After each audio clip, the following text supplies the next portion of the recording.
guys, so Castlevania the Anniversary Collection just came out on the Nintendo Switch yesterday, also on Xbox, PS4. It's a digital download only for 20 bucks. So people might be like, oh, digital only, I'd rather have physical. Guys, it's $20. If they were to put it physically and add an ebook into it, like a physical book, it would definitely cost a lot more than what they're going to be making just offering it digitally. I know people want it physical. Trust me, I'm a physical guy as well. I would love it if they actually released all of the Anniversary Konami collections. I would buy them in a heartbeat. But guys, this is Castlevania Collection. As you can see, it's a classic series that started its roots on the NES. I suck at Castlevania. I'm going to be completely honest. I'm not the greatest. But let's just look at what we get on here.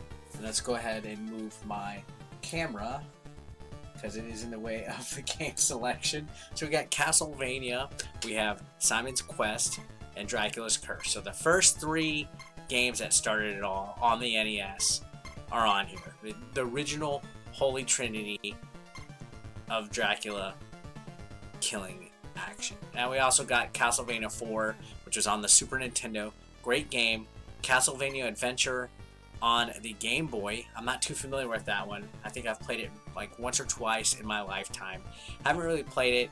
Then we also got Balmont's Revenge for the Game Boy. So we got the two Game Boy games, which not bad. And then we got Castlevania Bloodlines, which was also known as something else. The New Generation. Castlevania the New Generation. This was a Mega Drive Genesis game. It was exclusive to the Sega brand. It was like their 16-bit version of Castlevania. So Super Nintendo had its own game, and Castlevania Bloodlines was its own game on that. And then, interesting selection, we got Kid Dracula thrown in here, which was originally a Famicom game in the 80s, or 1990, I think. 89 or 90. Not bad. Kind of a funny selection and stuff. And then, of course, you get the bonus book. So, guys, I know a lot of you guys are wondering, how does this game perform? What are the games like? Is the emulation correct or whatever? So we're going to go through, just a little bit of each game just to show you guys some of the stuff that is available. Now, as you can see, it looks crisp. This is colorful, crisp looking, but does it perform right? So let's start off with the original Castlevania. I mean, so far so good, right? Now there are some options that you can do that I will show you for some of the games. So let's go to the options, and this is actually a little nice, a nice bit of stuff that they offered for you with the games. If I can get the sticking menu to start. There we go. Sorry. So you actually have save states in this game. You can actually save and load save states. So that might actually help you with being a noob at Castlevania. Like myself, I can't get very far on any of the games, so I am going to be taking advantage of that.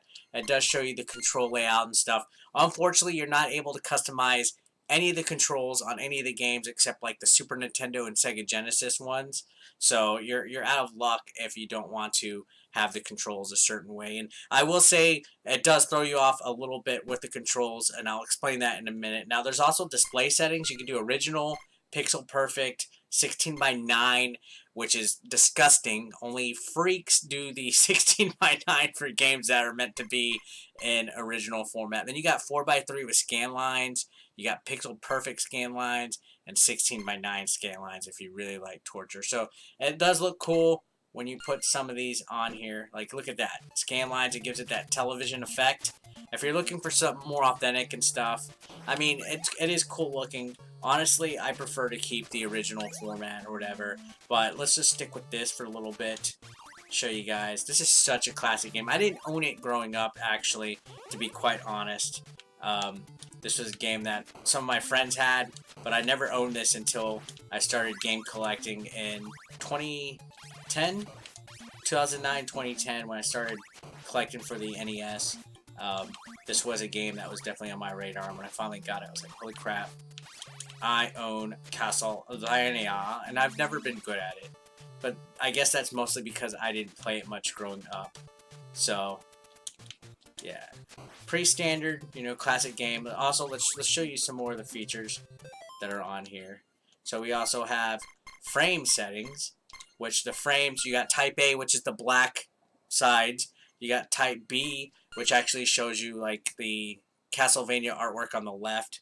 It's kind of like a pretty cool little layout. And then you got type C, which is like a kind of weird reddish design or whatever.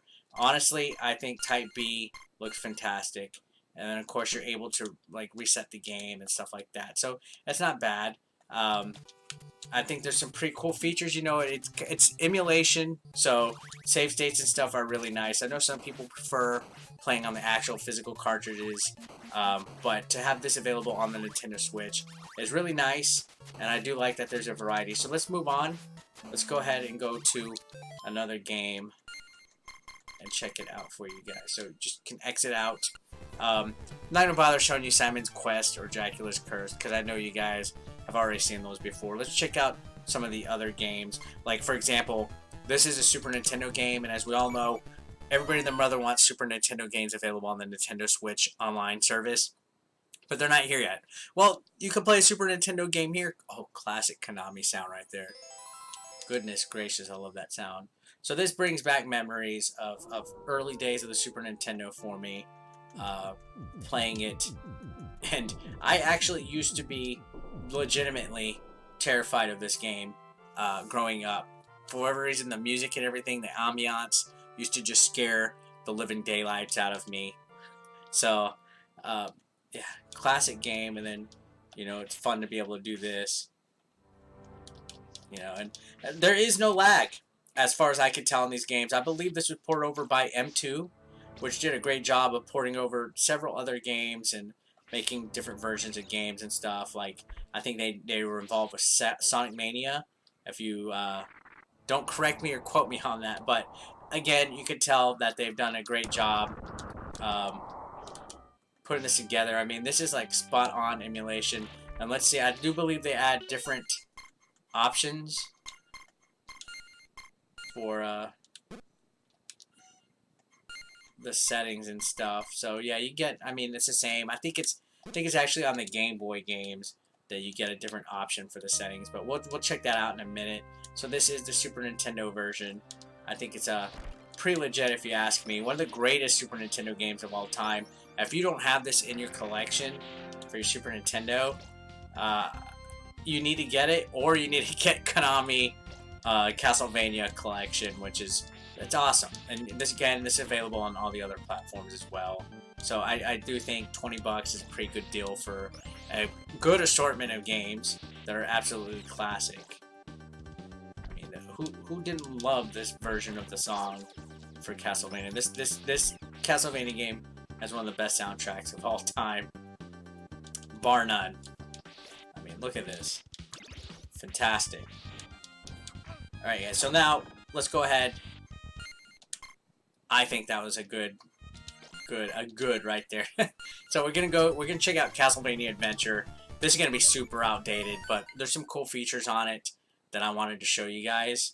In regards to the display settings and stuff. Man, look at this. It feels like I'm playing on a Super Game Boy. So there are some settings that you can reach in here that actually change your display settings. You have pixel perfect, dot matrix, a color filter, pixel perfect, and scan lines. So dot matrix, if you look at it, it emulates the original Game Boy feel, which is really nice.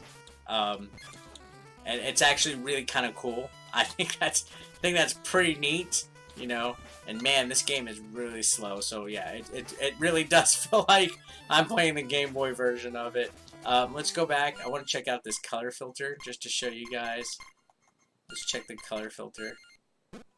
Yeah, so I guess, you know, it's a different way of how the Game Boy looks on most Super Game Boys. It's not exactly full-fledged color like a Game Boy Color, but you get the picture, guys. And let's check the frames. Frames, of course, are the same all the way around. I think it keeps the individual preferences for each game set for you and stuff. And back to what I was talking about. I know I'm skipping around, but a lot of these games have the whip at B and the jump at A And I mean, okay, you know, that's fine as a default, but this goes back to me saying you're not able to change the controls for the NES and Game Boy games. It would be nice to be able to switch B to jump and A to whip. I will say Y and X are the other way around, where Y is jump and X is the whip. I'm not sure how it is on the Xbox or PS4 versions. I think it might be the same exact way as well. I just generally prefer to have B as my jump button in general. So that was the first Game Boy game. Now we're going to check out the Sega Genesis version of Bloodlines, which I'm not familiar at all with this game. I've never played this, not even once. I know it's going to trigger some people, but I honestly never played it. John Morris or Eric? Let's play as Eric. I'm Eric.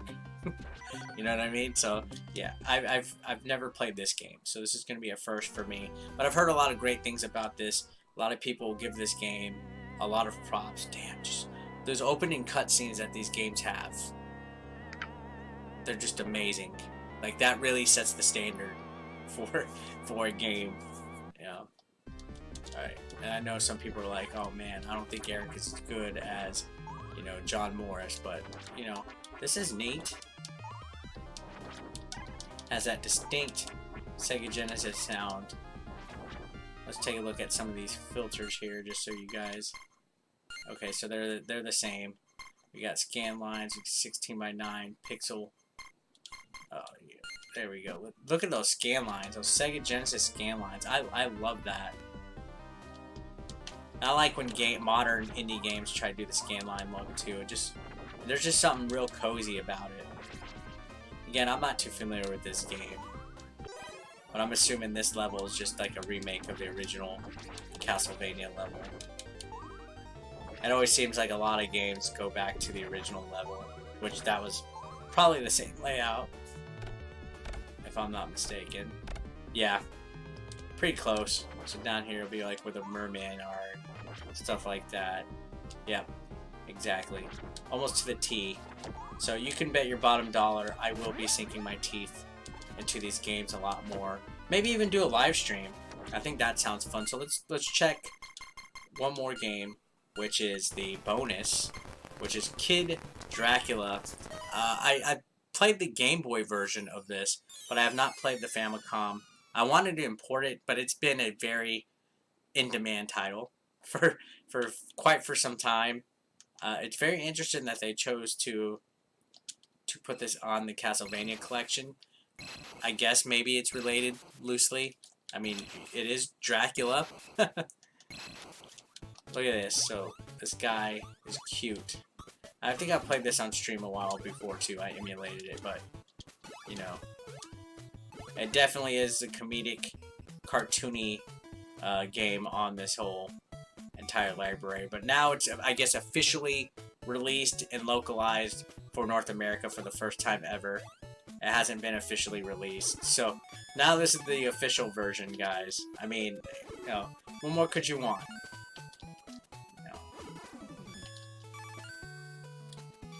There we go. Cute. And you could shoot up as well. So, very nice, neat little game. Now, I'm going to show you guys the final feature of this game. So, look at the cover arts. These are really cool. Then you get a lot of information, a lot of, like, stories, stuff like that. Talks about history of the games and everything. And again, having an actual ebook of this would be really, really cool. You know, I mean, an actual physical book as opposed to an ebook. You're able to zoom in, change the page, press the, you know, zoom out, things like that. See, you can zoom in, stuff like that. So, it's neat. Look at that. Then we get some discussions, interviews, things like that. So, honestly, I think there's a good amount of content here for your money. I mean, $20, you get about 9 games. You get a timeline, you get a lot of information. This is perfect for a very big Castlevania fan. So I do honestly think the Castlevania Collection for the Anniversary series of Konami is definitely worth checking out. If you have it on Xbox, PS4, or Switch, definitely recommend you guys get it. $20, you can't beat that. So guys, yeah, thanks a lot for watching. If you're brand new to the channel, feel free to throw a subscription. I will see you on the next one. Have a great day. Peace out. Consider supporting 8-Bit Eric on Patreon for just $1 a month. Link below in the description.